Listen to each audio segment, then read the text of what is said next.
Okay, good. Hello everybody, I think let's start. Welcome to the PhD defense of Adrian Sosa. First, Adrian is going to give a little presentation and then we proceed with the questions and answers. Adrian. Bueno, buenos días, bienvenidos a mi presentación de tesis doctoral. El tema de tesis es estrategias meméticas y evolutivas para el tratamiento de problemas multiobjetivos y problemas multiobjetivos dependientes de parámetros. Bueno, este es el contenido de mi presentación. Vamos a hablar al principio un poco de background que nos va a ayudar a entender el tema que voy a presentarles. Posteriormente se hablará de las contribuciones que se realizaron a lo largo de este trabajo de tesis y finalmente las publicaciones, conclusiones y el trabajo a futuro, ¿sale? Bueno.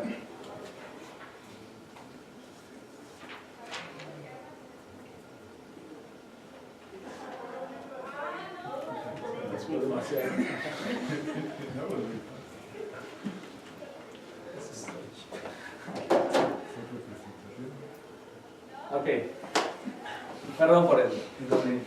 Bueno, como una breve introducción, en este trabajo de tesis vamos a atacar dos tipos de problemas. El primer problema es un problema de optimización multiobjetivo, en el que varios objetivos se tienen que optimizar de manera concurrente. Muchas veces esos objetivos están en conflicto, lo que hace que cuando nosotros mejoremos uno, el otro empeore, ¿vale?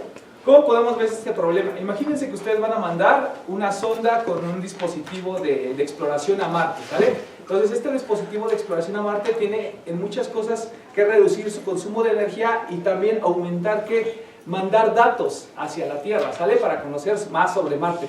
Pero ¿qué pasa?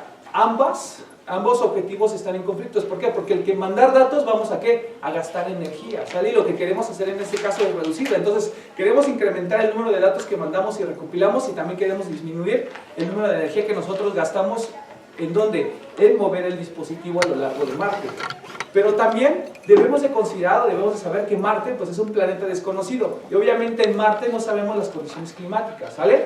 Entonces, de igual manera, el dispositivo que nosotros mandemos debe de adaptarse al clima de Marte, ¿sale? Entonces, para hacer esto, el clima de Marte lo podemos, en este caso, encerrar dentro de ciertos límites. ¿Para qué?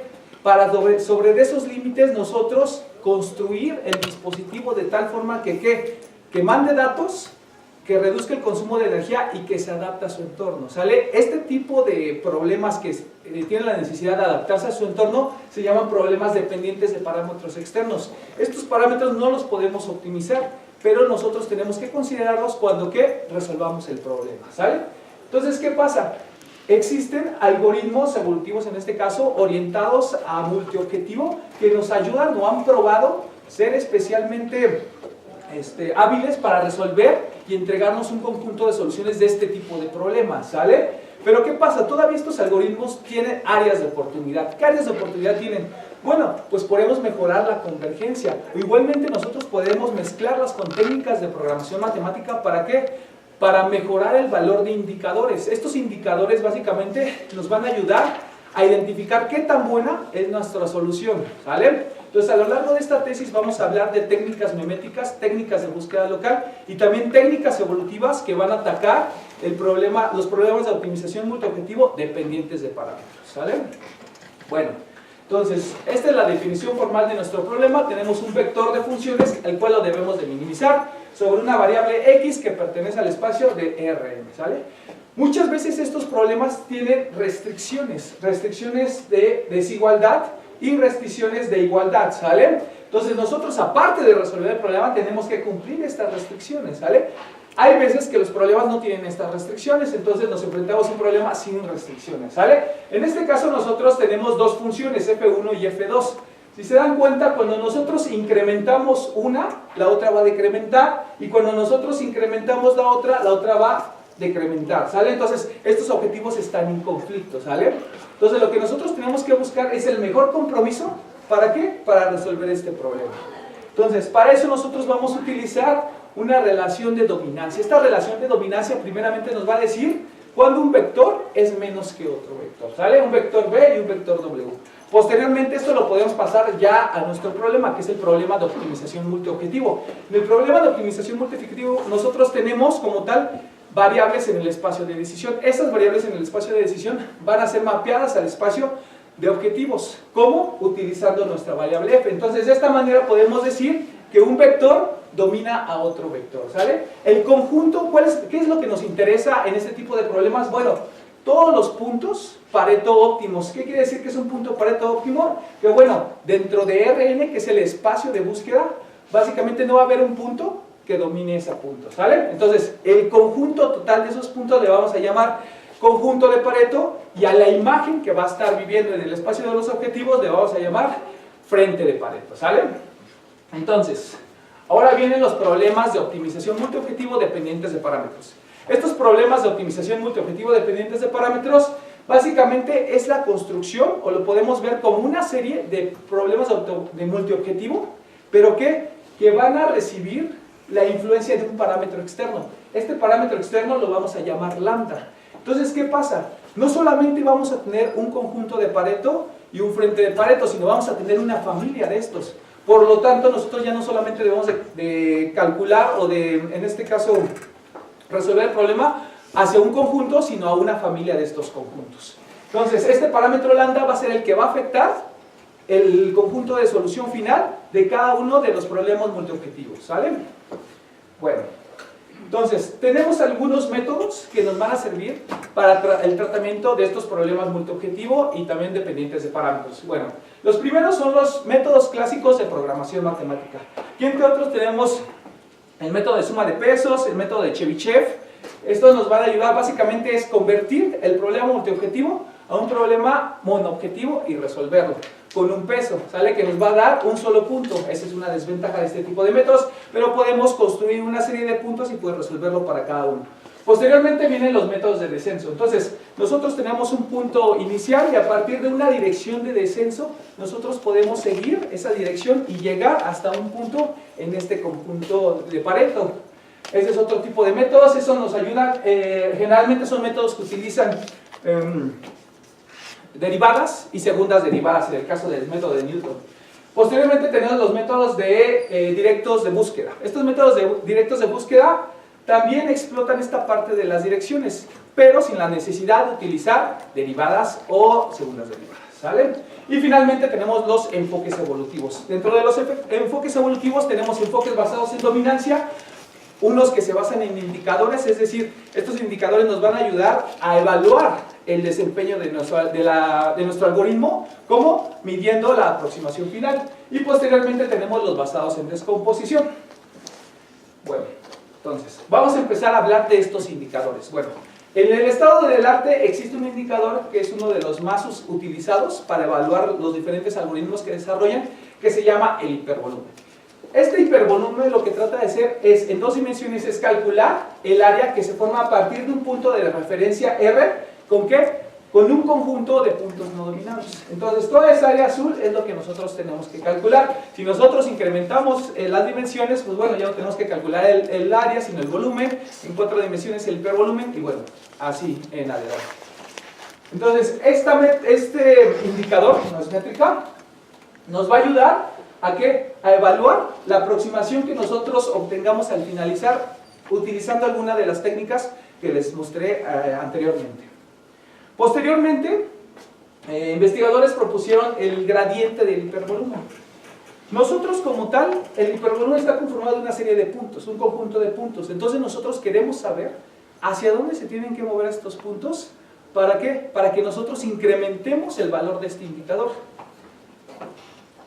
Entonces, nosotros utilizando el gradiente del hipervolumen podemos tomar una aproximación de puntos no dominados y posteriormente apuntar o moverlos hacia la dirección donde van a incrementar el valor del hipervolumen, ¿vale? Otra ventaja de estos indicadores es que transforman el problema multiobjetivo en un problema monoobjetivo, en este caso, pero en una alta dimensión, porque ya tenemos que considerar todo el conjunto de puntos. Bueno, hablando de los métodos que nos van a ayudar a obtener puntos sobre el frente, tenemos el método de Directed Search. Este método lo que hace es, a partir de una dirección en el espacio de los objetivos, que en este caso le vamos a llamar D, podemos movernos hacia esa dirección en el espacio de las variables de decisión. Entonces, este método nos va a permitir dos cosas: movernos hacia el frente de Pareto en este caso, que es la imagen que tenemos aquí de color negro, y también nos va a permitir movernos a lo largo de este frente. Solamente nosotros tenemos que obtener esa dirección D y aplicar el método, que es básicamente resolver un sistema de ecuaciones. Luego nosotros en la maestría propusimos un método de Directed Search, utilizando el método pasado, pero basado en hipervolumen. Este método solamente fue propuesto para dos objetivos. En este método lo que nosotros proponíamos era dividir la región del espacio de los objetivos, ¿en qué? En 3 regiones. ¿Por qué es importante dividirlo en 3 regiones? Porque en cada una de esas regiones se requiere un movimiento especial. ¿Para qué? Para que nosotros podamos incrementar en este caso el valor del hipervolumen. ¿Sale? Entonces nosotros en este caso pusimos 3 regiones. La primera región es cuando nosotros estamos lejos. Entonces, ¿qué se requiere cuando está lejos? Pues bueno, pasos grandes hacia el frente. ¿Por qué? Porque lo que te interesa es llegar. Posteriormente tenemos la región 2. En esta región 2, ¿qué pasa? Nosotros tenemos el punto de referencia y como ya metimos el hipervolumen, todos los puntos deben de dominar ese punto de referencia, aparte de ser no dominados. ¿Y qué pasa? Lo que nos interesa en este caso es movernos utilizando ese punto de referencia. ¿Para qué? Para que incrementemos la contribución de ese punto. Entonces en la región 2 lo que nos interesa es movernos, pero ya tomando en cuenta el punto de referencia. Y finalmente en la región 3, pues si nosotros digamos que chocamos contra la pared, ya no podemos ir más adelante, pero lo que nos interesa es movernos a lo largo. Entonces si nos movemos a lo largo también podemos incrementar nuestra contribución al hipervolumen. Entonces este método fue planteado para dos objetivos. ¿Por qué? Porque nosotros la estrategia de división utiliza los conos de descenso, el ángulo entre los gradientes. Entonces ¿qué pasa? Solamente se puede calcular para 2, para 3 ya no está bien planteado. Entonces, ahora, ¿qué es el problema de esta tesis? Pues básicamente es el diseño de algoritmos evolutivos y técnicas meméticas que empujen significativamente el estado del arte. ¿Para qué? El tratamiento de problemas multiobjetivo y los dependientes de parámetros. ¿Cuál es nuestra hipótesis? Bueno, nosotros esperamos que los algoritmos meméticos mejoren el desempeño de los algoritmos evolutivos que nada más estén utilizándose así solos. En este caso lo que nosotros proponemos es hibridizar estos algoritmos evolutivos con técnicas de programación matemática basadas en este caso en el gradiente del hipervolumen. Y que bueno, el resultado pues sea un algoritmo que tenga una más rápida convergencia y aparte que también tengamos un mejor valor con respecto al hipervolumen. Y finalmente lo que esperamos es que los algoritmos evolutivos puedan en este caso generar una aproximación del conjunto de familias de un problema multiobjetivo dependiente de parámetros. Bueno, el objetivo de esta tesis es generar algoritmos meméticos y evolutivos para el tratamiento de problemas multiobjetivo y dependientes de parámetros.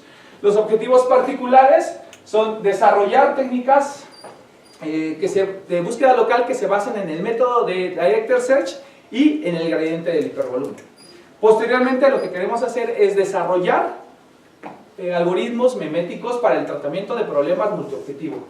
Luego queremos investigar algunas propiedades de convergencia de los métodos basados en el gradiente del hipervolumen, desarrollar técnicas de búsqueda local que manejen restricciones, en este caso de igualdad o de desigualdad, y investigar el comportamiento de los algoritmos estocásticos dentro de un problema de optimización dependiente de parámetros, y finalmente el diseño de un algoritmo evolutivo que pueda en este caso obtener una aproximación de todas las familias, del conjunto de familias que resuelven un problema dependiente de parámetros. Bueno, entonces vamos a empezar con la primera contribución que se hizo, que es el General Hypervolume Based Directed Search, que es básicamente una extensión de lo que nosotros hicimos en maestría, pero ya este es para K mayor o igual a 2, ¿sale? Entonces lo que estamos proponiendo es un método que, bueno, va a tener una complejidad de big O de K cúbica más N cúbica, donde K es el número de objetivos y N es el número de variables de decisión. Y bueno, en términos de evaluaciones de función, que es mucho de lo que nosotros nos fijamos, va a valer 5, que es básicamente la evaluación del gradiente, porque en esta técnica vamos a utilizar gradientes. Entonces, bueno, el primer paso es proponer una técnica de división, ¿sale? En esta técnica de división lo que nosotros vamos a buscar es resolver el siguiente problema, que es minimizar una sumatoria de alfas de los gradientes de f de i entre la norma del gradiente de f de i. esta función nos va a regresar un valor eta. Este valor eta, a nosotros sacarle la norma, que nos va a regresar un valor entre 0 y 1. Entonces, ¿qué va a pasar? Este valor eta va a estar entre 0 y 1. ¿Y qué va a pasar cuando sea 1? ¿Qué quiere decir? Que nosotros estamos lejos. ¿Por qué? Porque quiere decir que los gradientes apuntan casi en la misma dirección. Entonces podemos representar el gradiente de f de i como una multiplicación entre las lambda i por el gradiente de f1, ¿vale? Así podemos representar todos los gradientes. ¿Qué quiere decir? Que todos los gradientes apuntan en la misma dirección. ¿Por qué? Porque estamos lejos. Posteriormente, bien, de acuerdo a las condiciones de Karush-Kontaka, cuando eta valga 0, ¿qué quiere decir? Que nosotros ya estamos realmente en el frente. ¿Por qué? Porque nuestros gradientes que apuntan en diferentes direcciones, ¿sale? Y finalmente, este mapeo que estamos haciendo es continuo. Entonces lo que nosotros estamos proponiendo es configurar dos valores A y B entre 0 y 1, porque es el rango que nos va a dar nuestra función eta, y de ese rango nosotros vamos a configurar región 1, región 2 y región 3, que región 1 es cuando estamos lejos, región 2 es cuando estamos en medio, y región 3 es cuando estamos ya dentro del frente. Entonces, bueno, aquí tenemos una imagen de la estrategia de división. Entonces, primeramente tenemos el mapeo continuo. ¿Qué quiere decir? De 0 a 1. Entonces tenemos ahí el mapa de calor, en donde los puntos que empiezan de color naranja y se van al negro, es decir, los puntos que ya están en negro son los que ya son 0, que quiere decir que ya estamos cerca del frente. Y bueno, y aquí tenemos la división discreta, que es lo que quiere decir que tenemos región 3, es decir, que estamos lejos. Nosotros todavía, en este caso, no contribuimos al hipervolumen, pero ¿qué pasa? Lo que nos queremos hacer es acercarnos al frente. Posteriormente ya estamos en región 2, aquí ya empieza a contar nuestra contribución del hipervolumen, y finalmente ya estamos en región 3, ¿qué quiere decir? Ya no podemos ir más adelante, pero podemos movernos alrededor de esa región de color negro, ¿sale?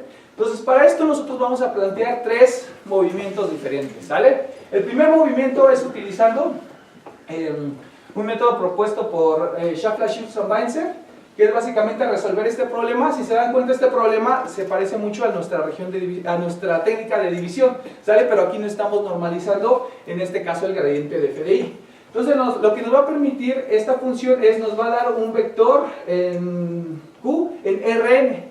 ¿Qué pasa? Si la norma de este vector es 0, ¿qué quiere decir? Que ya estamos básicamente cerca del frente, ¿sale? Pero si la norma de este vector no es 0, entonces ¿qué? Si nosotros tomamos el negativo, es una dirección de descenso. Entonces, ¿qué pasa? Si nosotros seguimos esa dirección de descenso a partir de un punto X, nosotros nos vamos a acercar hacia el frente, ¿sale? Entonces, lo que queremos en este caso es dar grandes pasos hacia el frente.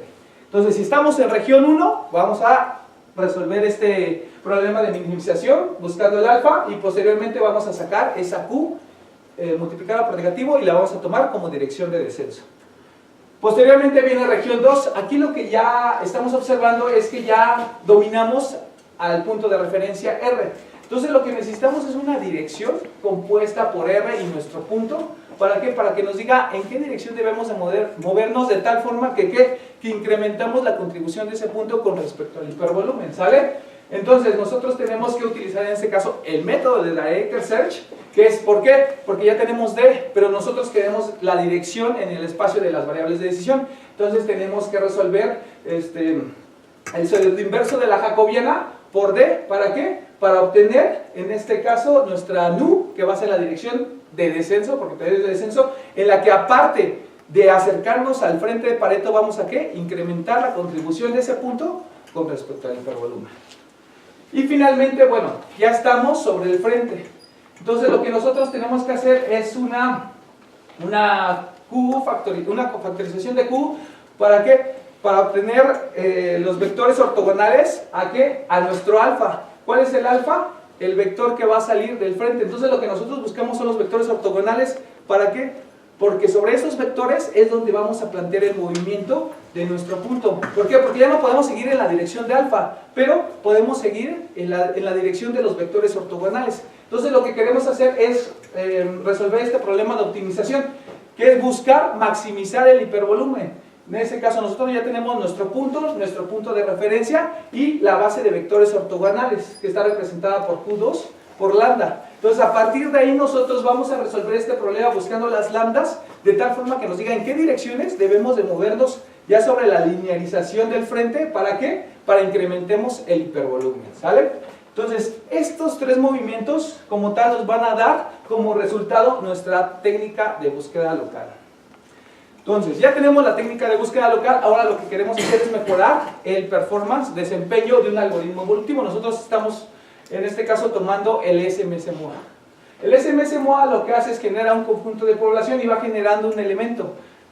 Entonces, el elemento al final hace un ranking y posteriormente se va al peor ranking y agarra al elemento que tenga la peor contribución al hipervolumen. Entonces, lo que queremos aquí es meter nuestro HBDS como un operador, ¿sale? Entonces este operador va a estar con una cierta probabilidad. Entonces cada vez que el algoritmo, que en este caso P, sea la probabilidad, sea menor o igual que la probabilidad que nosotros, que es una probabilidad baja, ¿qué va a pasar aquí? Vamos a aplicar el método de búsqueda local. Entonces vamos a agarrar ese punto y le vamos a aplicar una iteración de nuestro HBDS. Entonces, dependiendo, si ese punto está lejos, pues ya sabemos qué hacer, es acercarlo. Si ese punto está en medio, debemos de incrementar la contribución con respecto al punto de referencia y al hipervolumen. Si ese punto ya está en el frente, entonces lo que debemos hacer es moverlo, ¿para qué? Para aumentar el hipervolumen. Entonces, como resultado, nosotros comparamos el SMS-MOA sin búsqueda local y nuestro método con búsqueda local en estos conjuntos de prueba, que son varios de 2D y varios de 3D. Entonces, la mayoría de los resultados nos muestran que el promedio obtenemos mejores resultados, inclusive utilizando menor número de evaluaciones de función. Es algo que nosotros también tenemos que tener en cuenta. ¿Por qué? Porque anteriormente les dije que este método cuesta 5 evaluaciones de función cada vez que lo utilicemos. Entonces, se tiene que usar con cuidado. Para hacer esto, pues hicimos una serie de experimentos que nos mostraron los parámetros, los mejores parámetros, ¿para qué? Para que lográramos este resultado. En este caso, lo que nos muestra esta tabla es que nosotros podemos ser buenos inclusive aumentando el número de variables de decisión. El número de evaluaciones de función alrededor son 30.000, 10.000 y bueno, en algunos 50.000, que son las más complicadas. Entonces, también de igual forma obtuvimos algoritmos estables, lo podemos ver en la desviación estándar, o sea que no varían tanto si nosotros utilizamos un mayor número de experimentos, ¿sale? Con respecto a la versión del SMOA. El SMS-MOA es un algoritmo muy poderoso, ¿por qué? Porque no decrementa su valor del hipervolumen, siempre va hacia arriba. El problema que tiene es que solamente está generando un punto. Entonces, con este método de búsqueda local lo que estamos tratando es tomar un conjunto y mejorarlo, ¿sale? Pero solamente un pequeño conjunto del último frente, ¿sale? Entonces, bueno, esa es la primera contribución y ahora vamos a la segunda contribución.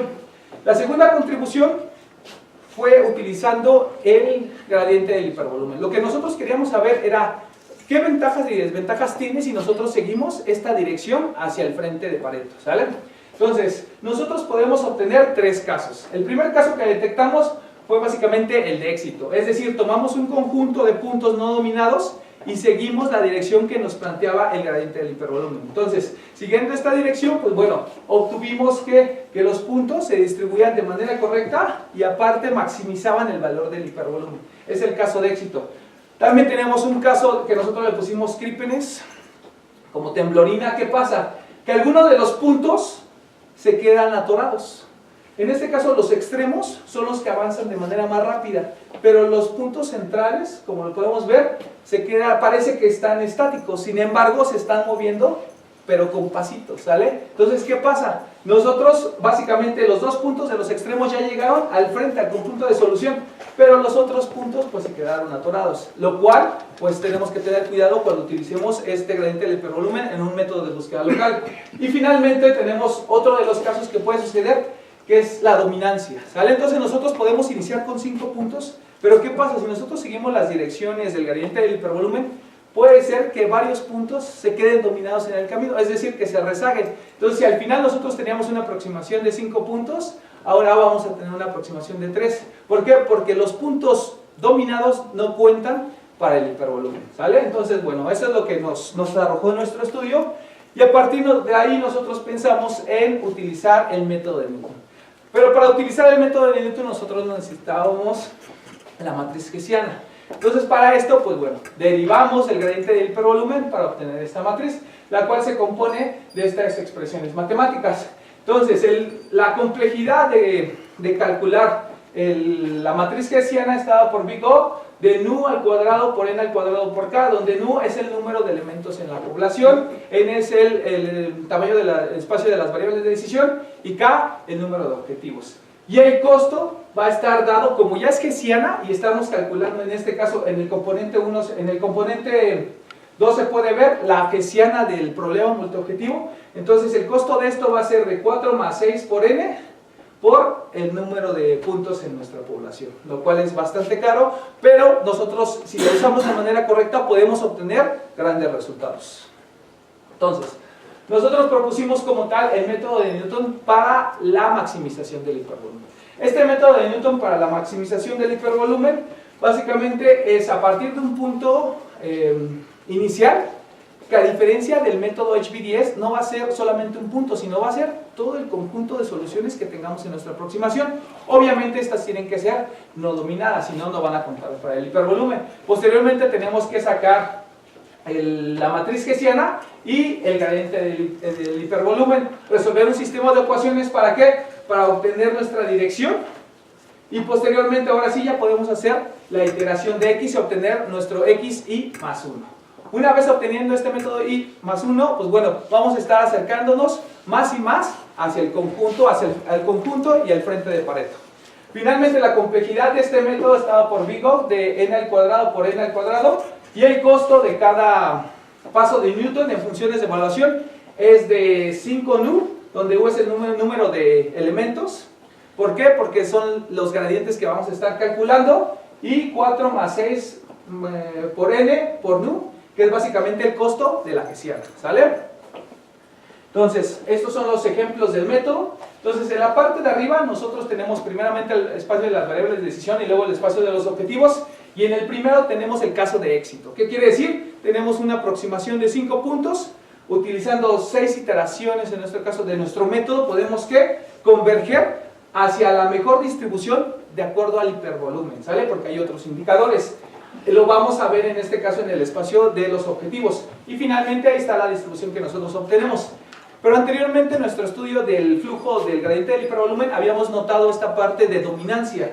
También puede ocurrir dominancia en este tipo de métodos. Entonces tenemos aquí que tenemos 5 puntos al inicio, pero perdemos un punto en la segunda iteración. ¿Por qué? Porque queda dominado. En este caso ya no se va a utilizar. Entonces al final nosotros ya tenemos nuestra distribución, pero de 4 puntos, ¿sale? Entonces, bueno, este es uno de los mejores resultados que nosotros obtuvimos. Empíricamente nosotros podemos decir que nuestro método converge localmente cuadráticamente. Lo podemos ver en el número de ceros, y también está la norma del gradiente. Entonces, ese es en este caso el hipervolumen, el máximo hipervolumen que se puede lograr, bueno, el que vamos logrando. Posteriormente es el error, ¿con respecto a qué? Al hipervolumen. Y finalmente es la norma del gradiente, ¿sale? Que lo podemos en este caso utilizar como un método de Pardo, ¿sale? Entonces, bueno, ya tenemos nuestro framework de método de Newton para el hipervolumen, pero ahora lo que queremos es integrar restricciones, primero de desigualdad y posteriormente de igualdad. Entonces, el primero es restricciones de desigualdad. Entonces, para hacer esto, lo que nosotros proponemos es un método de penalización. Entonces, nosotros vamos a respetar el framework del método de Newton, pero ahora vamos a meter esta función de f de x más una penalización por una constante c que va a ser mayor a 0. Entonces, esta función de penalización básicamente va a ser la sumatoria del máximo de 0 y el valor de nuestras restricciones de desigualdad al cuadrado, ¿vale? Entonces, haciendo esto, o sea, convirtiendo este problema multiobjetivo sin restricciones con restricciones, y aparte haciendo nuestro enfoque de penalización, pues bueno, ya vamos a poderlo resolver de tal manera como el primer problema del método de Newton con el hipervolumen, ¿sale? Entonces, posteriormente, lo que nosotros aplicamos es, bueno, ya tenemos restricciones de desigualdad, ahora tenemos restricciones de igualdad, en donde nosotros tenemos h, una función h de x, pero x tiene una particular conformación. ¿Por qué?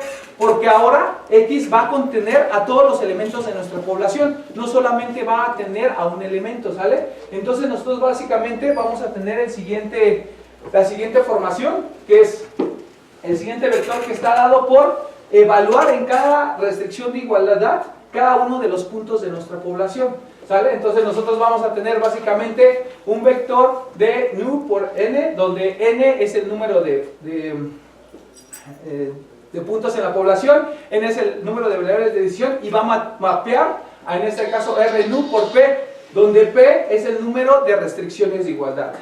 Entonces, así, convirtiendo el problema en un problema, bueno, obteniendo ya las restricciones de igualdad, nosotros podemos, en este caso, escribir las condiciones de Karush-Kontaka, solamente tomando en cuenta esta parte de restricciones de igualdad. Entonces nosotros tenemos que el gradiente del hipervolumen más la sumatoria de lambda i por el gradiente de las hi tiene que ser 0, y aparte tenemos que respetar que en este caso nuestras restricciones de igualdad también sean 0, ¿vale? Entonces posteriormente ya propusimos este sistema. Para el método de Newton tenemos que utilizar el gradiente y la hessiana. Entonces por lo tanto tenemos que derivar este sistema que nosotros estamos proponiendo, que está dado por G. Entonces tenemos que resolver este problema primeramente de búsqueda de raíces, y posteriormente, ahora sí, proponemos dg, que va a ser la derivada de este problema de búsqueda de raíces, y posteriormente la derivada de h, que va a ser la derivada de todas las funciones de igualdad. Entonces al final nuestro método de Newton va a estar dado por la siguiente expresión, que es nuestro punto x lambda, donde x va a ser el conjunto de puntos en nuestra población en un vector grande. Bueno, todos van a estar ahí. Lambda, que van a ser nuestras lambdas para cumplir las condiciones de Karush-Kontaka, y posteriormente vamos a aplicar la inversa de nuestro gradiente de nuestra hessiana, en este caso por el gradiente, ¿sale? Entonces, haciendo esto, nosotros ya podemos manejar en este caso restricciones de desigualdad y restricciones de igualdad. Aquí tenemos un ejemplo, el primero de restricciones de desigualdad. Entonces tenemos 3 puntos, igualmente 3 puntos, estos 3 puntos están sobre el frente y posteriormente se van moviendo hacia ¿qué? Hacia la mejor distribución de acuerdo al hipervolumen. Abajo tenemos un problema de restricciones de igualdad, igualmente tenemos 3 puntos y esos 3 puntos se mueven de tal forma que al finalizar nosotros tenemos la mejor distribución con respecto al hipervolumen. Y bueno, ya tenemos otra vez la búsqueda local. Ahora que vamos a integrarla dentro de un algoritmo evolutivo. Obviamente tomamos nuevamente el SMS-MOA. Entonces aquí la gran diferencia es que ahora sacamos una aproximación o un punto inicial utilizando el SMS-MOA, y posteriormente, como una técnica de refinación de la solución, lo que nosotros vamos a aplicar es el método de Newton. Entonces nosotros ya tenemos nuestra población, que es un conjunto de no dominados, y al final, o en ciertos números de evaluaciones de función, vamos a aplicar nuestra búsqueda local. Entonces vamos a ver qué pasa. Entonces nosotros igualmente probamos en problemas de optimización multiobjetivo. Bueno, es muy importante resaltar que esta fundamentación del gradiente del hipervolumen y la hessiana del hipervolumen solamente está para 2 objetivos, para k igual a 2, debido a que para k igual a 3 todavía no se estudia muy bien la hessiana. El gradiente ya se tiene, pero la hessiana no. Entonces todos los problemas que tenemos aquí son biobjetivo. Entonces igualmente nosotros lo comparamos con un IBA, el SMS-MOA, y el SMS-MOA con la búsqueda local, que en este caso es el método de Newton para hipervolumen. Igualmente nosotros obtuvimos mejores resultados en la mayoría de las funciones que se probó. Aquí tenemos unas gráficas de convergencia en las que nosotros básicamente, la línea negra es nuestro algoritmo y la línea punteada de color rojo es básicamente el algoritmo SMS-MOA. Entonces lo que nosotros queremos mostrar con esta gráfica es lo siguiente. Nosotros vemos que nuestro algoritmo en la línea negra se detiene a cierto número de evaluaciones de función. ¿Eso qué quiere decir? Que nosotros alcanzamos el máximo hipervolumen utilizando esas evaluaciones de función. Sin embargo, inclusive si nosotros dejábamos correr el SMS-MOA, en algunos casos no llegaba a ese máximo. ¿Por qué? Como les dije, iba generando punto tras punto, entonces se va retrasando. Pero ¿qué pasa con nuestro algoritmo? Como agarramos toda la población, básicamente los movemos todos juntos. Por esa razón es que nosotros podemos converger, inclusive a pesar de que el costo de aplicar el método de Newton es alto, pero bueno, podemos hacer ese sacrificio y aún así vamos a converger de manera más rápida. Y obviamente, de acuerdo a esta tabla, pues tener también un mejor valor con respecto al hipervolumen. Y bueno, también lo podemos ver en el espacio de las variables de decisión. Nosotros lo que hicimos aquí es utilizar un indicador que en este caso es el delta pi2. ¿Para qué? Para decirnos qué tan cerca está nuestro conjunto de una referencia, ¿sale? ¿Cuál es la referencia que utilizamos? Pues la mejor distribución del hipervolumen con respecto a este problema que es el de la... es un problema cuadrático, no, el de la Lame Super-Sphere, ¿sale? Entonces, ¿qué vemos? Nosotros del lado izquierdo tenemos la aproximación generada, ¿por qué? Por el SMS-MUA. Posteriormente del lado derecho tenemos la aproximación generada, ¿por quién? Por el SMS-MUA más nuestra técnica de búsqueda local. Si nosotros nos damos cuenta, pues como vamos punto tras punto, pues bueno, o sea, que nosotros tengamos básicamente la misma distribución que la mejor distribución del hipervolumen es muy difícil si nosotros no aplicamos un mecanismo de búsqueda local, como en la segunda imagen. En la segunda imagen vemos que ya todos los puntos están perfectamente distribuidos. ¿Por qué? Porque ya utilizamos nuestro método de Newton, ¿sale? Eso es otra de las ventajas que podemos hablar de este método.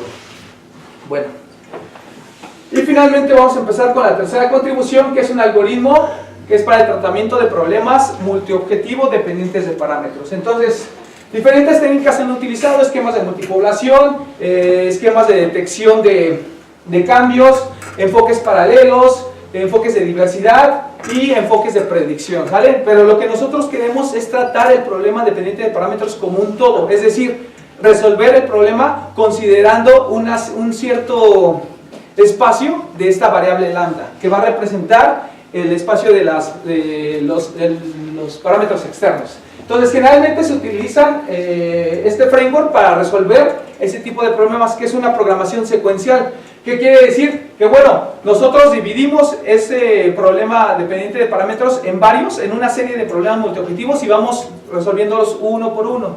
Ese es generalmente como se resuelve. Aquí les puse en este caso en el paso 10, hay diferentes técnicas, pueden mantener memoria, pueden empezar desde una solución ya creada o desde una solución cuando se detecta un cambio. Pero lo que nosotros queremos hacer es que no detectar cambios, no guardar memoria, sino resolver todo el conjunto de problemas. Entonces, este es nuestro framework que estamos proponiendo en este caso, que es, básicamente vamos a discretizar ese espacio de lambda y posteriormente vamos a resolver no una serie de problemas multiobjetivos, sino vamos a resolver todo. Y vamos en este caso a aprovechar que la interacción que hay entre los puntos. Entonces, para eso nosotros propusimos una adaptación del MOEADE, que es básicamente un esquema de descomposición en la que nosotros estamos generando dos vecindarios, uno local y uno global. En el global nosotros vamos a tener todas las soluciones en los diferentes niveles de lambda, y en la local solamente vamos a tener una sola rebanada de un problema, ¿sale? Entonces, bueno, lo que nosotros estamos planeando es atacar el problema dividiéndolo en pequeños subproblemas, como con la inclusión de este parámetro lambda. Entonces, a partir de eso nosotros podemos también generar puntos utilizando el conocimiento de las rebanadas que nosotros tengamos al lado. Entonces, utilizando esta interacción, lo que nosotros queremos saber es que si va a mejorar o si va, en este caso, acelerar la convergencia hacia el conjunto de las familias. Entonces, finalmente nosotros probamos en algunos problemas de prueba, que es esto, los FDA. Entonces, en 4 de 5 nosotros obtuvimos mejores resultados, pero ojo, aquí un comentario muy importante es que nosotros, por cada rebanada de la discretización de lambda, utilizamos 1250 evaluaciones de función. Si nosotros dividíamos cada rebanada en un problema multiobjetivo, utilizando el mismo número de evaluaciones de función, pues bueno, teníamos solamente en uno mejores resultados. Pero si ahora por cada rebanada utilizábamos el total de evaluaciones de función, que en este caso son 25,000, entonces tenemos mejores resultados. Entonces aquí en esta imagen podemos ver la primera imagen es nuestro enfoque, la segunda imagen es el enfoque utilizando el mismo número de evaluaciones de función, y el tercero es utilizando el mismo número de evaluaciones de función pero total por cada una de las rebanadas. Si se dan cuenta, nuestra aproximación es muy similar a otra, utilizando un número mucho menor de evaluaciones de función. ¿Vale? Entonces, bueno, estas son las 3 contribuciones principales que nosotros tenemos de este trabajo de tesis. Y pues bueno, el resultado de este trabajo nos dio 2 publicaciones de congreso, nos dio un journal, Easy Rank, y un capítulo de libro. Posteriormente también tenemos colaboraciones, publicaciones de colaboración, que son 3 publicaciones de colaboración, 2 en un congreso internacional, y posteriormente una que fue enviada a un journal, que bueno, nada más requiere que se le hagan algunos comentarios, bueno, tomar en cuenta comentarios. Y posteriormente hemos ya enviado uno a Little Player Transactions en Cybernetics en agosto de este 2017. Estamos en proceso de enviar otro y estamos trabajando con el método de Newton para las restricciones de igualdad. Y bueno, como conclusiones tenemos que tanto el HBDS como el método de Newton enfocado al hipervolumen, pues bueno, son enfoques que juntados con un algoritmo evolutivo pueden mejorar su desempeño. ¿Cómo? Mejorando su convergencia, utilizando menos evaluaciones de función y obviamente también mejorando el valor del hipervolumen. Posteriormente también tenemos la conclusión de que este método de Newton puede tratar problemas de optimización sin restricciones o con restricciones de desigualdad o igualdad. Y finalmente tenemos que los esquemas de descomposición sirven de buena manera para la resolución de estos problemas multiobjetivo dependientes de parámetros. Igualmente el tener interacciones entre las diferentes rebanadas de nuestra discretización del parámetro lambda, pues bueno, nos va a ayudar a tener una convergencia más rápida, bueno, más bien, sí, una convergencia más rápida, ¿hacia qué? Hacia el frente, ¿sale? Y bueno, como trabajo a futuro, lo que nosotros estamos planeando es, obviamente, probar en más funciones de prueba, el método de Newton. Posteriormente queremos diseñar nuevas estrategias, ¿para qué? Para el manejo de restricciones. ¿Por qué? Porque a lo mejor esta estrategia de método de penalización tiene mayores oportunidades. Queremos deshacernos del cálculo de la Hessiana, ¿cómo? Utilizando métodos de quasi-Newton. ¿Para qué? Para reducir el número de evaluaciones de función. También utilizar el gradiente del hipervolumen no solamente al final como refinador, sino dentro del algoritmo evolutivo. ¿Para qué? Para acelerar el proceso de convergencia. Posteriormente queremos extender este framework de Newton a más indicadores, por ejemplo, delta pi. Finalmente queremos elaborar un algoritmo evolutivo para el tratamiento de restricciones de igualdad y aparte meterle nuestro método de búsqueda local. Queremos probar en más funciones nuestro PMOEAD y finalmente lo que nosotros queremos hacer es generar un algoritmo memético utilizando, bueno, que ataque en este caso problemas de optimización multiobjetivo dependientes de parámetros. Nosotros en la maestría desarrollamos una técnica de búsqueda local para este tipo de problemas, entonces el siguiente paso sería meter la búsqueda y hacer el memético para ver qué resultados tiene. Y bueno, eso sería todo por mi parte, muchas gracias. Okay. Thank you very much. No questions? Okay. Presentaste unas gráficas de convergencia, creo que era si no las tendremos un poquito atrás, más o menos. Ahí tú mencionas los resultados que obtiene el algoritmo que tú propones. Ajá, es el negro. Entiendo. ¿Esto a qué corresponde? ¿Es la mejor corrida? ¿Es un promedio? Sí, de hecho es el promedio. Estoy trazando el promedio de todos. Entonces el de abajo es el promedio el rojo, Ajá. solamente el promedio del algoritmo evolutivo, y el otro es el promedio de la búsqueda local. Como es una búsqueda local, en este caso determinística, y utilizando ciertos, bueno, la varianza es muy poca, entonces generalmente convergemos así hacia el mismo punto. Entonces igualmente son las 20 corridas y tomando en cuenta el promedio. Entonces, como les mencioné, el algoritmo no necesita un buen punto de inicio, que es una población. Entonces esta población se obtiene utilizando el SMSMUA, por eso dice que lo utilizamos como refinador. Entonces en ese punto nosotros hacemos el switch, ya no utilizamos el SMSMUA, sino utilizamos nuestro enfoque. ¿Cómo decides en qué momento aplicar? Con un umbral en las diferencias de los hipervolúmenes. Esto es cuando ya no aumentas. Ajá, cuando ya no aumenta tan significativamente, utilizamos el método. Aquí, ¿qué pasa? El método de Newton generalmente funciona mejor de manera local, es cuando ya está cerca de la solución. De lo contrario, pues bueno, puede ahí darte cosas raras. También depende del problema. Exactamente, hablando de los problemas, estos problemas en los que pruebas, por ejemplo, ¿a qué corresponde? ¿A qué problema? El primero es el ZDT1. No, el primero es el MOP2. El segundo es el ZDT1 y el tercero es el Fonseca 1. Es un convexo cóncavo. Ok, entonces en este estudio tú podrías concluir entonces que existe precisamente un momento en el cual el SMS-MOA no llega o necesita de algo más. No es que no llegue, porque si al final sí llega. De hecho, es con probabilidad uno que va a converger. Pero ¿qué pasa? O sea, necesitarías un mayor número de evaluaciones de función. Okay. Entonces, en cierto punto, si tú ya utilizas o haces el switch entre la búsqueda local y la parte de la búsqueda global, que es el algoritmo evolutivo, pues bueno, puedes llegar más rápido a esa parte. En este caso, la mayoría de las veces se utilizaron 7 evaluaciones del método de Newton. La línea esta horizontal que muestra en la... Es el máximo del hipervolumen que se puede... solamente es un indicador, no es como un grid. Ajá, sí, es como un indicador, sí. Entonces, por eso la gráfica de color, bueno, la línea de color negro se detiene. ¿Por qué? Porque ya no necesitas más evaluaciones de función. A partir de ahí, y tú ya estás, o ya llegaste. Y probaste en otros problemas, porque bueno, las que tienes ahí son problemas pues, sencillos, ¿no? De hecho, todos ellos son separables, si no mal recuerdo. Entonces, tal vez ver el funcionamiento de la búsqueda local en un escenario más complicado. Sí, problemas del mundo real. De hecho, hubo un concurso que hicieron en un congreso organizado por el doctor Emery, que fue con el que trabajamos esta parte, y nos quedó de mandar una serie de problemas que se utilizaron para el concurso, que son bioobjetivo y que son problemas de mapeos del mundo real. Entonces podría ser ahí un buen experimento para utilizarlos.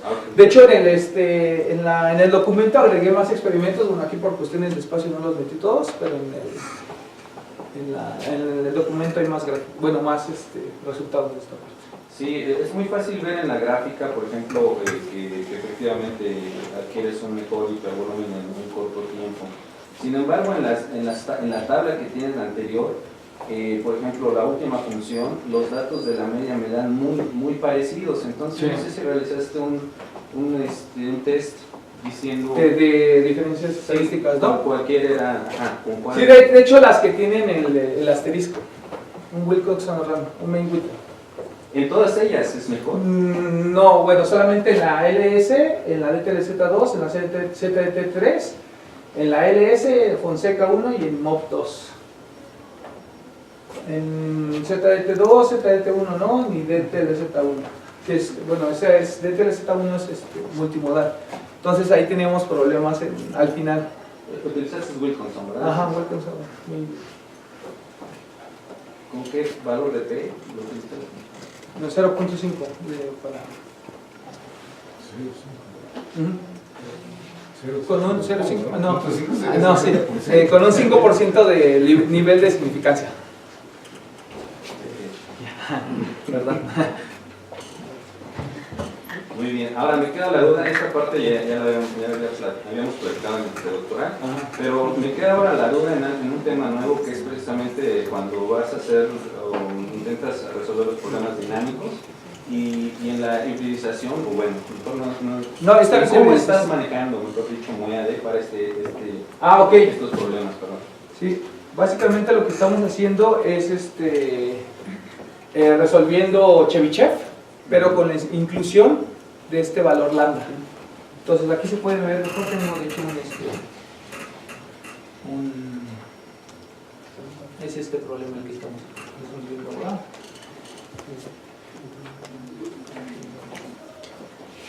Entonces es muy parecido al problema que se utiliza para multiobjetivo, pero nosotros ahora estamos en la inclusión de este valor de lambda.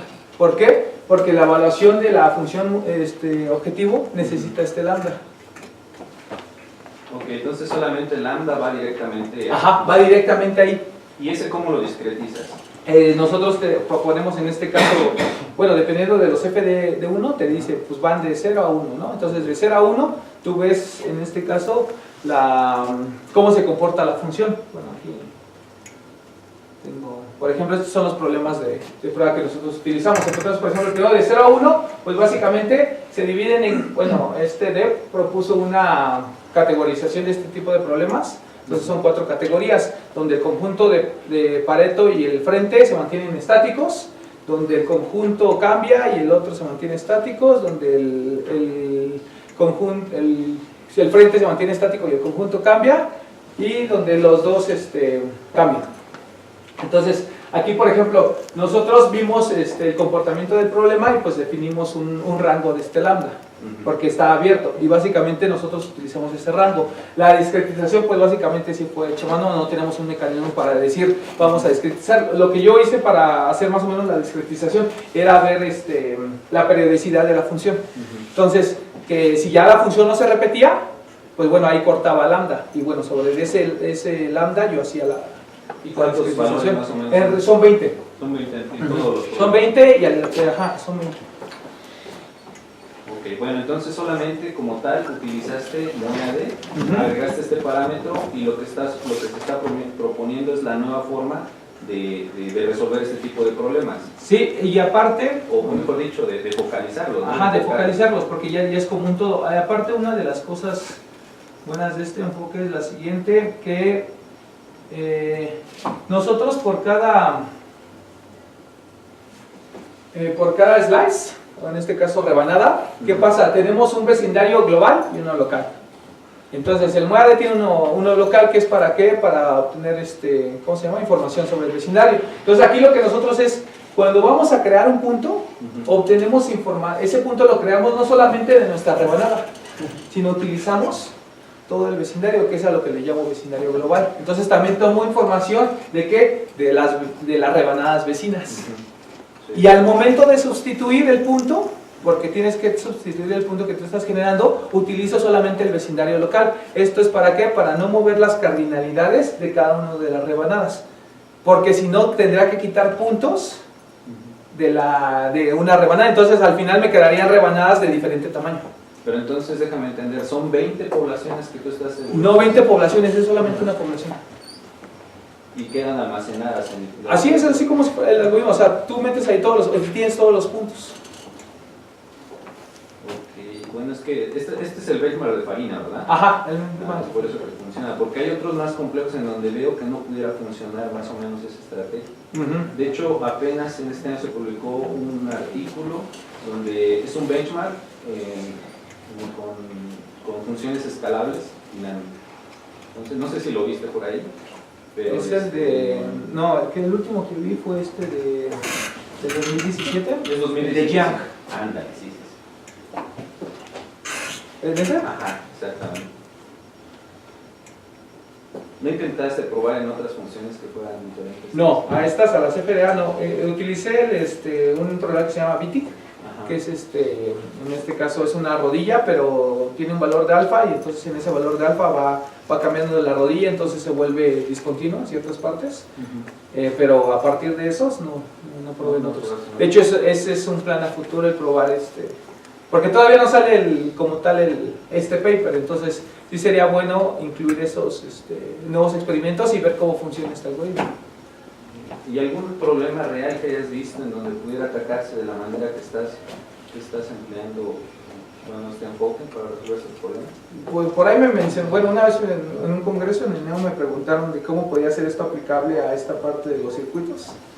Y bueno, generalmente pues también con la visita del doctor Tlelo, él mencionó que pues un circuito de igual forma tenías que optimizar ciertos objetivos, pero también había una variación. Esa variación está en un espacio continuo pero acotado. Entonces en ese tipo de problemas podrías aplicar esto. Obviamente discretizando ese espacio. Muy bien. Bueno, como último comentario, sí estaría interesante ver el funcionamiento del memético en otro tipo de problemas, porque los problemas con los que estás viendo pues son separables. Hasta cierto punto, la mayoría de los métodos matemáticos pueden resolver este tipo de problemas muy eficientemente. Entonces sería bueno detectar en cuáles no funcionan y ver qué otra solución pudiera digamos. Y bueno, esto, bueno, de un poquito más el trabajo futuro, ¿no? Relacionado con la prueba. Sí, de hecho es lo que nosotros planeamos. ¿Por qué? Porque una de las ventajas de este método también es que es orientado a conjuntos, no solamente a un punto. Entonces eso nos da pues una buena arma. ¿Para qué? Para considerar que nuestras poblaciones sean puntos y que nosotros pues ya obtengamos pues ya completamente, ¿no? En lugar de solamente un punto cada vez que resolvamos o utilicemos la técnica de programación matemática. Pero sí. Gracias. Thank you. Carlos?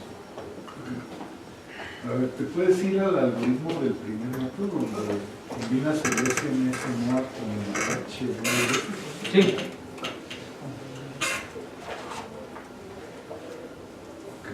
Aquí está. Ahí esa PHBDS que no lo mencionaste es una probabilidad. Sí, es una probabilidad de aplicar el operador HBDS. Entonces no lo aplicas a los mejores ni a los peores, o sea, es al azar cómo eliges a quién. Sí, es más bien lo aplico al punto que estoy generando. Es que es una forma un poco extraña de hacer un memético, ¿no? Porque normalmente los meméticos buscas mejorar a un cierto individuo, puedes hacer Sí. aleatoriamente, pero hay como una lógica de cuál es el que quieres mejorar, ¿no? A uno que ya es bueno o al que le va muy mal. Al azar, pues no sabes muy bien. Un poquito aquí mi pregunta va en el sentido más general de cómo está diseñado este memético, y bueno, el segundo no es muy diferente. Tú llevaste el curso de multiobjetivo conmigo. Sí. Cuando vimos los meméticos multiobjetivo, habían dos cosas cruciales que les mencioné que se tenían que responder cuando se diseña un memético, y ninguna de ellas ni siquiera las planteaste en tu presentación. La primera es, ¿en qué momento aplicas tú la búsqueda local? Y eso involucra a quiénes, durante cuánto tiempo, toda esa parte no la mencionaste, dijiste hice ahí unos experimentos y aquí está, pero no dices, o sea, con qué frecuencia se aplica. Eso es muy importante, y bajo qué política, ¿no? Si estás usando una probabilidad, pues claramente es aleatoria, pero ahí eso pues abre la pregunta de si lo probaste de otra forma, o esa fue la única forma en que probaste diseñar el memético. De hecho, la primera forma en la que nosotros queríamos incluir en el memético era tomando la población inicial y aplicándole el operador del HBDS. Y posteriormente, pues nosotros vimos que tenía problemas. ¿Por qué? Porque si solamente lo aplicabas al inicio, pues hay veces que sí ayudaba a converger más rápido, pero hay otras que no ayudaba a generar una aproximación.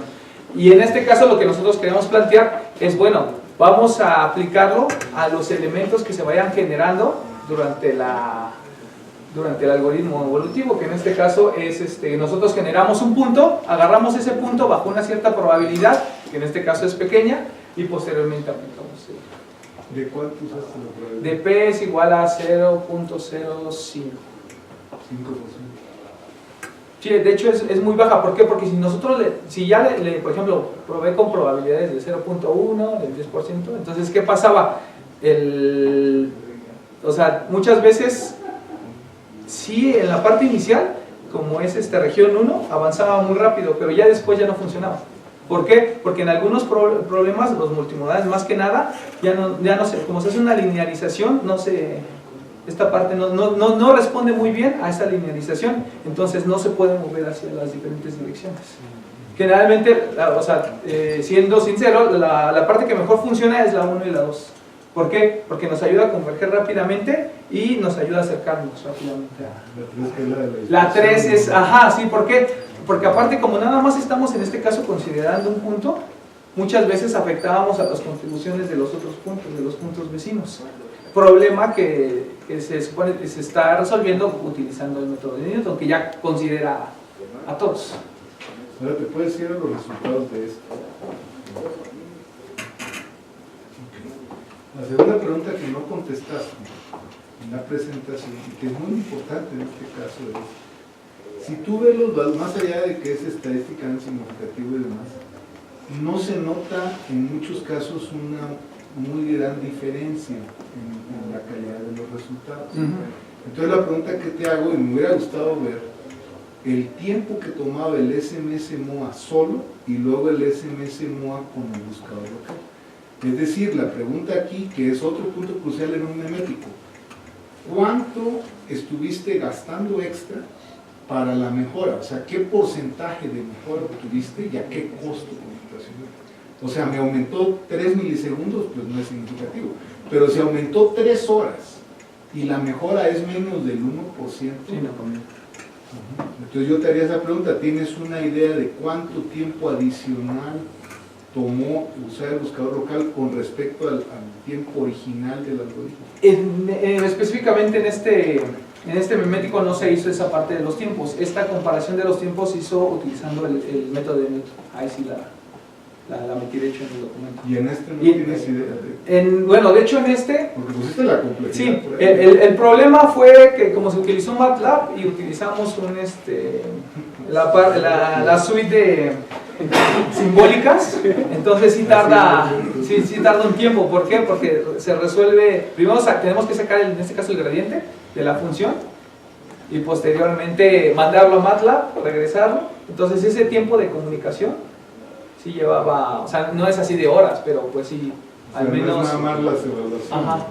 En este caso, lo que nosotros nos fijamos más que nada fue en el número de evaluación. O en lo que tratábamos de cuidar, que no nos pasáramos tanto. Sí, tu número de evaluaciones, cuando usas el local, estás incluyendo la búsqueda local. Sí, estoy incluyendo la búsqueda y se está utilizando el mismo número para no ser porque si utilizo más, pues yo no. Sí, pero es que esa es una pregunta relevante, al menos para los que nos interesaría usar un híbrido de este tipo. Ujú. O sea, el SMS MOA de por sí en su forma original es costoso. Sí. Entonces la pregunta obvia es cuánto más le estás aumentando al costo en tiempo, y en estas que son de benchmark, que evaluar la función objetivo es lo más barato. Pues aquí lo que Sí. te va a salir carísimo es el buscador local. Y aquí otra pregunta, tú le llamas a este método generalizado, pero llegaste hasta 3 objetivos. Sí. ¿Lo probaste con más objetivos? Más objetivos no se llegó a eso, no lo probamos. Pero en teoría funciona. Pero en teoría funciona. Entonces, ¿Por ¿qué qué? es lo que te detiene? ¿El costo? No, la limitante... Por ejemplo, con 4, ¿no? Bueno, la limitante era que llegó un cierto punto que MATLAB ya no me dejaba utilizar esta suite de simbólica, entonces yo tenía que programar los gradientes. Y... entonces, ¿De qué es el grado? no, es que no, el problema era De computación. sí, no, el problema era el número de variables de decisión.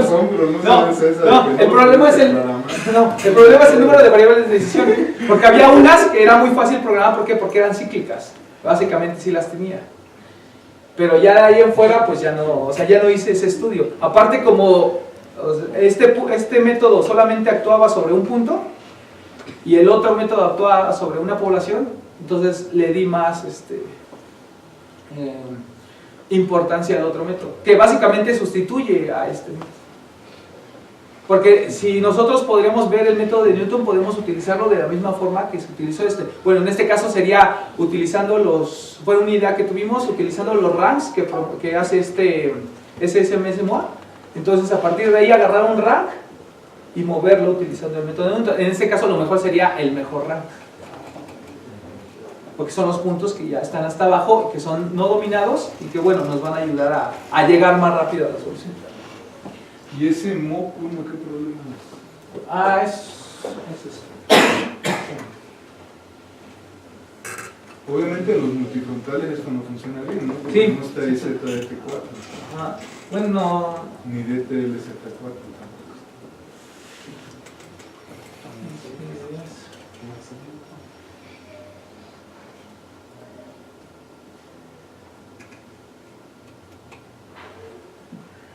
Es este problema. El MOP 1. Bueno, obviamente bueno, ahí le llamé motor, pero porque le puse las restricciones de igualdad. Ok. O sea, es diferente, pero el MOB 1, o sea, solamente el MOB 1 es Diferente, pero es igual.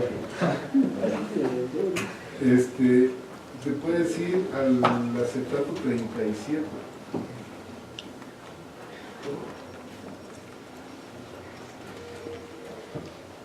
Ajá. Aquí un poco el mismo comentario, ¿no? Me confundí un poquito en la explicación que le estabas dando a Saúl, pero aquí hago la misma observación. O sea, si tú ves los valores numéricos de la última columna, Yo no veo una gran diferencia, o sea, es ya que en algunos casos en el cuarto En el decimal, cuarto ¿no? decimal. Yo hubiera esperado una mayor mejora.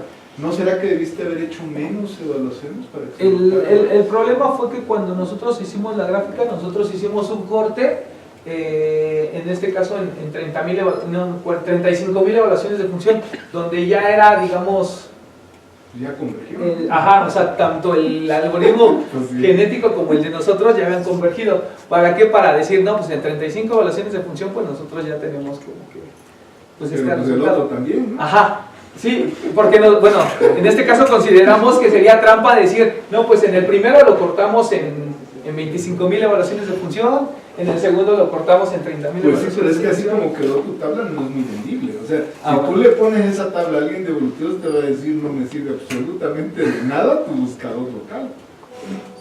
Vamos, ¿para qué lo usaría pues? Sí. ¿No? Porque evidentemente también ahí hay un costo computacional, Sí. ¿no? Y los problemas que pusiste Fonseca, por ejemplo, hace 15 años que nadie usa en la literatura de nuestro objetivo el problema de Fonseca. O sea, no estás metiendo los problemas más difíciles que tenemos, ¿no? O al menos un problema un poquito más real. Entonces, nada más el comentario de que creo que la tabla la debiste haber pensado un poco más para hacer más vendible la idea. Porque uno esperaría con un método de este tipo de segundo orden, pues, que sea muy poderoso. Vamos, el método por sí solo debería poder llegar, ¿no? Sin necesidad del evolutivo. Entonces siento que ahí desmereció por cómo diseñaste la tabla. En aras de querer ser justo, No, creo que le restaste un poco el punto de venta, pues, al algoritmo. Y en la última, eso de lo tercero que mostraste. Entonces estos que les llamas tú de controlados por un parámetro, en realidad está usando problemas dinámicos, porque ese benchmark de Farina son Sí. problemas dinámicos. cosas dinámicos. Nosotros al principio lo tomamos con que ese lambda no solamente podría ser en este caso el tiempo, ¿no? Por así decirlo, sino podrían ser los otros parámetros, temperatura, etc. O sea, que no solamente tuvieras la influencia del tiempo. Pero la forma en que haces el de descomposición sí se ve un poco artesanal, ¿no? O sea, como que tienes que conocer sobre el problema para poder aplicar la descomposición. ¿Y eso crees que hay manera de generalizarlo? De hacerlo más automático. Pues, que... Ajá, sería, bueno, pensar en una forma de hacer primero la discretización y de que esta discretización nos diera información suficiente para decir que la solución, bueno, las familias que nosotros obtengamos con el algoritmo, pues sí cubren cierta parte del problema. Generalmente vi estos problemas como que, bueno, la temperatura, por ejemplo, está en un cierto rango, ¿no? El tiempo va a estar en un cierto rango. Entonces, al menos ese dato sí lo conocen. El problema aquí sería un método, una discretización que nos dé información suficiente sobre las familias del conjunto de solución. Entonces, ese sería un paso antes, sin necesidad de que tengamos más información. Porque aquí lo que hice, pues sí, o sea, fue resolver los problemas y decir, aquí ya no hay periodicidad, entonces, pues corto lambda y ahí hago la discretización, ¿sí? Artesanalmente. ¿Y has pensado como trabajo futuro incluir también restricciones dinámicas? Porque también hay benchmarks. de restricciones Eso sería muy interesante, ¿sí? Meter el dinámicas. valor lambda dentro de la G Ajá. o dentro del H. ¿Sí? Sí, no, de hecho, apenas en el NEO estuve platicando con el doctor Emmerich sobre un algoritmo para restricciones de igualdad que utilizaba el framework de ELSA. Entonces, bueno, eso es. ¿Para qué? Para juntarlo con el método de Newton para problemas de igualdad, a ver qué tal funciona. Y obviamente, pues un tercer paso pues sería esta inclusión Aunque ahí tienes tú que hacer tus problemas, ¿no? Porque de los de benchmark creo que ninguno tiene restricciones de igualdad. Ah, sí. Tendrías que hacer tú tus propios problemas. Sí. Eso también sería bueno proponer en este caso una suite de problemas enfocados a ese punto. Muy bien, es todo.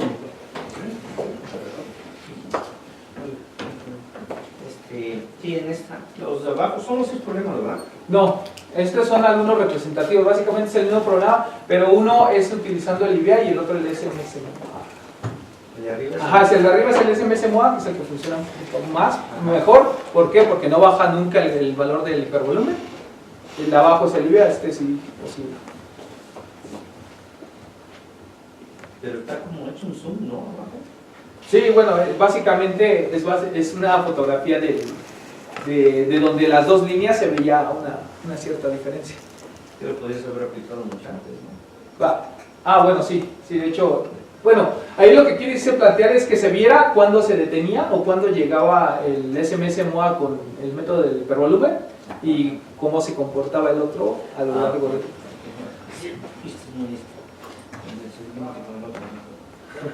Mete tu transparencia 16. Porque si no, no se vería el...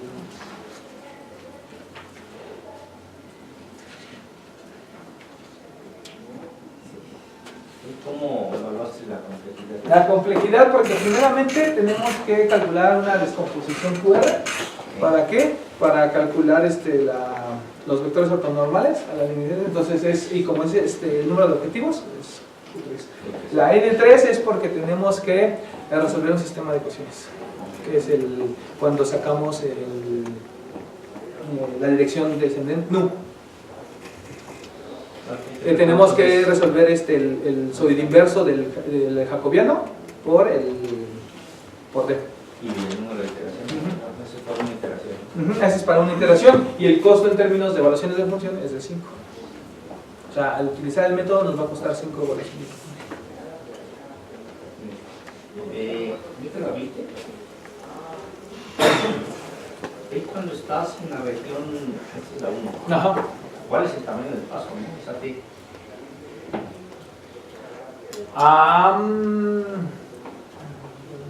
Ok. Esa T básicamente utilizamos en este caso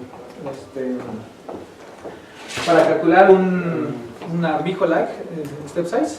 Entonces, ya utilizando eso, podríamos calcular la T para saber hasta cuánto, bueno, hasta la T máxima, hasta dónde nos podemos acercar para obtener un punto ya cerca del conjunto de solución. porque es fija, ¿no? Sí. La T no, es calculada con el amigo. O sea, la que es, o sea, nosotros calculamos en este caso nu. Ajá. Y posteriormente así aplicamos al mijo para que nos dé T. Me parece que sale gratis. Sí, no. Cuando sale gratis es el método de El 21. copia las cosas con ficha. Así es. ¿No tuviste ninguna... sí, ya lo reconiste en la presentación porque decías que no es tan funciona mejor en la región 1 y en la región 3, Ajá. pero en la No, en la región 2.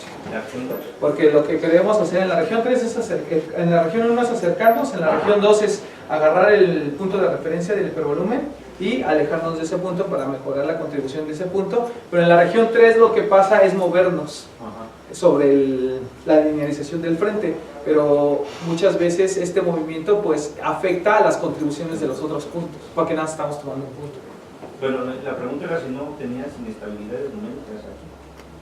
En la región 2. En la región 2, lo que suele suceder es igualmente podríamos afectar la contribución de otro punto. Pero el algoritmo siempre funciona. O sea, Ajá, sí. No tuviste nunca problema. Bueno, también depende si se tiene que comportar de manera correcta el jacobiano. Para los problemas multimodales hay veces que sí no funcionaba correctamente. De hecho, los problemas multimodales son los que generan los problemas en región 3, en región 2. Esta es la región 2. Hace la disposición Q, pero ¿qué es Q2 entonces? La segunda parte, porque el primer vector es la base ortonormal. Entonces de Q2 a QK. ¿Vale? Entonces ya con eso, ese es lo que nombramos Q2 y posteriormente lo multiplicamos por el lambda, que ya tenemos los vectores ortonormales al alfa. Entonces ya lo que queremos saber es hacia dónde nos debemos de mover, en qué dirección, que es como el T para cada dirección. Y es con el subíndice I, porque si no, no se podría hacer esa cosa. ¿El 24?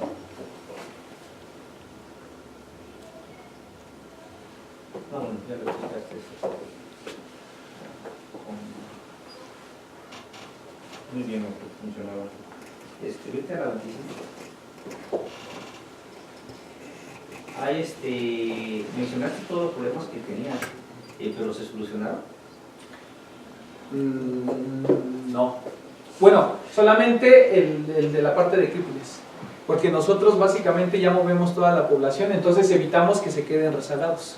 Pero por ejemplo el de dominancia, si vuelve a ocurrir, de hecho puse un ejemplo. Ajá, depende de tu población inicial, es cómo se van a mover. Y muchas veces ese movimiento nosotros no lo controlamos. Bueno, la primera parte es del éxito. Entonces, de esos dos problemas, que es el de creepiness y el de dominancia, el de creepiness sí lo pudimos resolver, pero el de dominancia sigue ocurriendo. Por eso es la razón de utilizar hasta el final, cuando ya todos nuestros elementos son no dominados y están cerca del frente del método de Newton para el... Vete a la 30.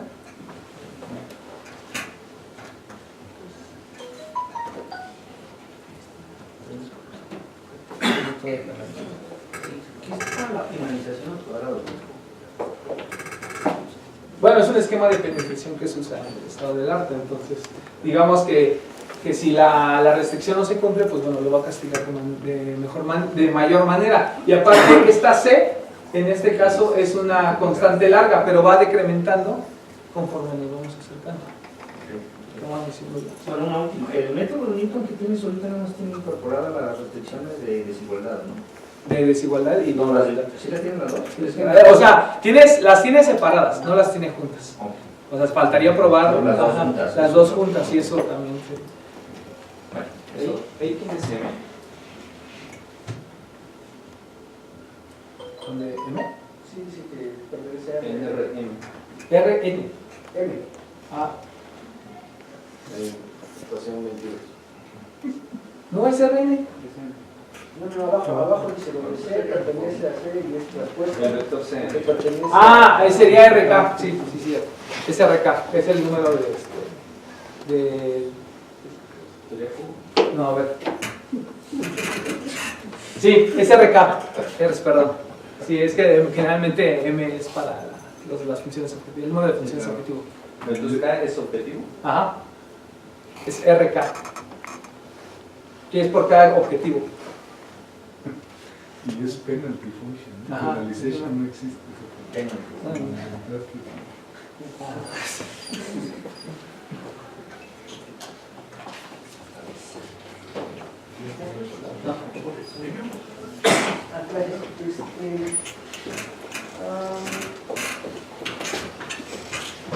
Dice que se hace un ajuste, ¿no? Para la parte de más o menos con el indicador de volumen, ¿no? ¿En qué parte? Los algoritmos.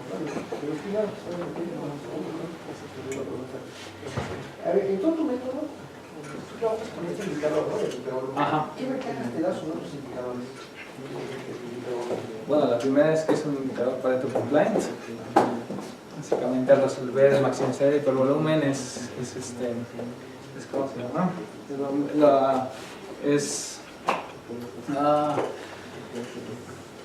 Es que nosotros obtenemos el conjunto de Pareto, básicamente, y también si nosotros comparamos el indicador con respecto a las aproximaciones que nosotros producimos, que nosotros digamos que uno es mejor que el otro, quiere decir que es cierto, con respecto a este Pareto también. Esa es una, bueno, que es uno de los indicadores más utilizados en este caso en el estado del arte. Sin embargo, tiene un problema, porque si nosotros subimos el número de objetivos, computacionalmente el cálculo del hipervolumen se vuelve muy caro. De igual forma, nosotros presentamos en el segundo caso solamente nuestra técnica para 2 objetivos, dado que sacar matemáticamente está la fundamentación matemática para sacar el gradiente del hipervolumen para 3 objetivos y 4, pero para sacar la hessiana bueno, todavía ni siquiera lo intentamos, porque de por sí o sea, sacar la expresión matemática de la hessiana a 2 objetivos era un poco complicado. Ahora, cuando tú haces el ajuste para estás haciendo un ajuste para obtener el máximo hipervolumen. Eso te afecta en la calidad de tu solución. Te saca la buena distribución porque los va a ok. El hipervolumen generalmente tiene preferencia para los casos ¿cómo se llama? Cóncavos, se va a los extremos. Entonces tiene preferencia por los extremos, entonces se abren las soluciones. Entonces generalmente en la parte de la raya pues no tenemos soluciones. En la parte convexa es al revés, ¿Por qué? Porque prefiere la parte que está más lejana, la rodilla. Entonces, básicamente la distribución es en función al indicador que se está utilizando. Como estamos utilizando el hipervolumen, pues bueno, vamos a tener estos resultados. Y como se busca la maximización de pues bueno, en el caso convexo vamos a tener la rodilla poblada y los extremos con no tantos puntos. En el caso cóncavo, la parte de los extremos poblada y la rodilla casi sin puntos. En cierta parte de tu presentación tú dijiste que había que tener cuidado con la gestión, ¿no? Tiene que aplicar de manera correcta, ¿no? Sí, de hecho, ¿Qué significa esto? si la hessiana no es invertible, no podemos aplicar los trucos. ¿Pero qué significa aplicar de manera correcta la gestión? Bueno, más bien calcular la hessiana de manera correcta. Sí, si no podemos calcular la hessiana, pues no podemos aplicar el método de Newton. Ok, ¿cuál es el presidente de derecho?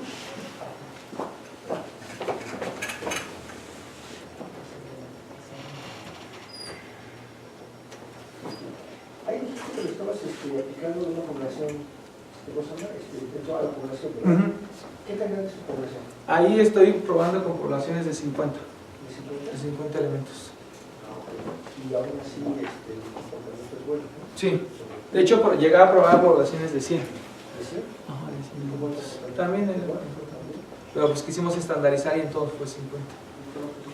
¿Tú no tienes problemas con el tamaño de población? No, el problema es con las variables de decisión, porque como tenemos que en el cálculo de nuestra hessiana hay metida n, entonces ya llega un punto en el que sí va a costar demasiado, que es en la parte de las funciones de evaluación, 4 más 6n por el número de elementos. Entonces sí, ok, el número de elementos, ¿cómo se llama? Afecta, pero n va a afectar más, porque está multiplicado por un factor de 6. No, pero ¿te puedes explicar para mí?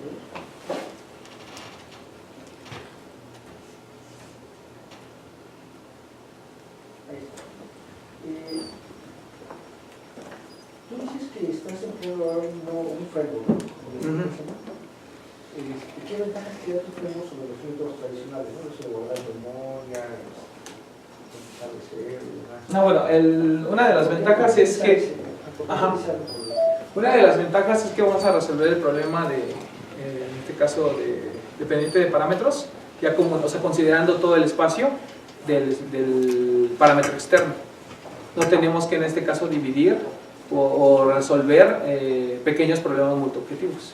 Entonces, en muchos de los aspectos nosotros también aprovechamos el conocimiento de las rebanadas que nosotros estamos planteando, de la discretización. Entonces ese conocimiento nos va a ayudar a que nuestros puntos pues lleguen más rápido al punto de solución. Si nosotros lo hacemos de la manera, digamos, secuencial, viendo mob por mob, ¿qué va a pasar? Nosotros solamente vamos a tomar el conocimiento de cada una de las rebanadas y no de las otras. Entonces es en el caso de utilizar el MOAD con 1250 evaluaciones por cada rebanada. Entonces ahí nosotros vemos que pues sí, o sea, todavía están muy lejos. En cambio en el otro utilizamos todo el conocimiento del vecindario tanto global como local y nosotros pues bueno, obtuvimos mejores puntos. Y por ejemplo, ahí de la parte de las lambdas, tú nada más fue Artesanal. artesanal, o sea, la verdad era por acá. Sí, de hecho, de manera uniforme. básicamente me puse a estudiar los problemas, vi la periodicidad y dije, de aquí a acá no se va a repetir o se comporta igual, y entonces ya así determiné las lambdas.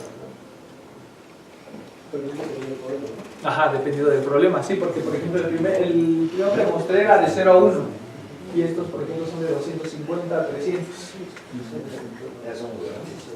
Entonces es dependiendo. O sea, sí tuve que hacer un estudio previo de los problemas para saber en qué valores o rangos de lambda podía hacer el cálculo de las soluciones.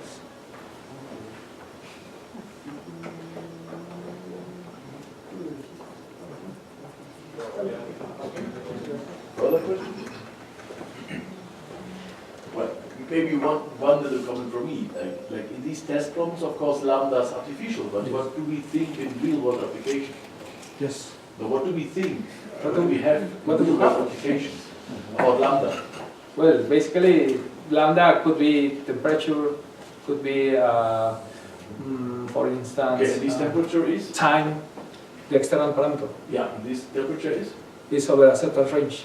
And it's given. Exactly. Yeah, it's given. So that's why we can set, in this case, our lambda parameter between So that's what you think in range. the application. This is given and yeah, there's nothing artificial. Yeah, because we cannot optimize this lambda value.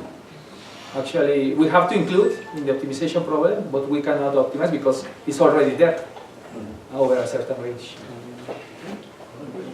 No? Okay, then we are done for now and we need some time for discussion.